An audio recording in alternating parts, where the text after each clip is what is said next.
You mentioned how Bijan Robinson is ready for the moment in terms of his maturity for his age.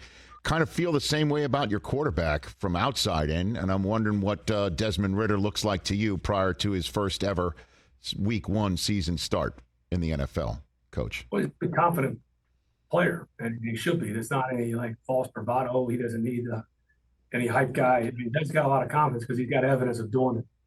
And he had a lot of starts in college. The guy's won wherever he's been. Even last year, as he played late, threw him in some tough situations and got better each week. And we believe in Desmond. He wouldn't be out there. And I think the hard on never going back to people living through their screens, but I mean, you guys see it all the time. The hype machines about guys today are just ridiculous. It's so hard to play quarterback in this league, and there's not a perfect science to it. And sometimes it is the climate they're in. There's a lot of other factors. Whether a player goes on to have a lot of success. But we feel really good about what we have going here, and we believe in Desmond. And the quarterback that you're facing this weekend, how does one prep for first overall pick who might not have been able to show anything in preseason? Did you go back to any Alabama tape on Bryce Young?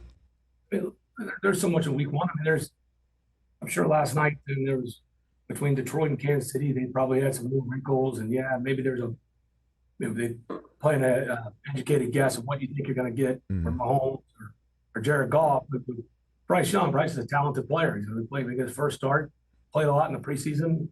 I'm sure they'll have a couple of wrinkles, but in the day, you're going to get in situations that we understand that he's going to have to handle, and we're going to have to handle too when you get into some of the third down, obvious drop back, and I'm sure that's why they drafted him.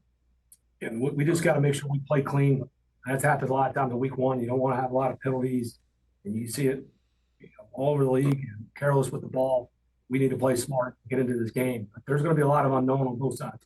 Did you watch last night's game with an eye towards Week 3? I know you week to week world. You play them in Week 3, Detroit. Oh, we go up there. Yeah. Yeah. So Sorry, go ahead. No, I mean, you're watching it, and I'll obviously dive into it heavier with after the Green Bay game. We got to stay focused on Carolina. But sure, you're certainly watching it and seeing what's going on. And absolutely. What excites you about your team going into this year, Coach? Just throw it out there for me. Rich, I love the mindset of these guys. I mean, we got a team that you're speaking of like an '80s mindset. I mean, these guys work, they practice hard, and gives you a chance. Like especially when your best players, the guys that we pay a lot of money to, they're your best workers. That makes my job a lot easier. The Grady Jarrett's, Jake Matthews, bringing Jesse Bates in there, David Onyemata. So gives us a chance. Chris Lindstrom, when you pay guys like that, they're your best workers, they're good players. Everyone's talking about culture. Those are the guys that are living it right there, and that makes my job easier. And I'll just throw the name Calais Campbell in the mix too. I mean, you got him walking around. Calais, Bud Dupree. Calais, he's going to do 16th year. He's talking about an impressive person. I know, right? So, I mean, he's on. Hopefully, we can get his 100th sack too. Somebody told me that stat yesterday. The next sack will be his 100th. That's right. Cool that is pretty cool. Catch the Rich Eisen Show every single day on the Roku channel, 12 to 3 Eastern, for free.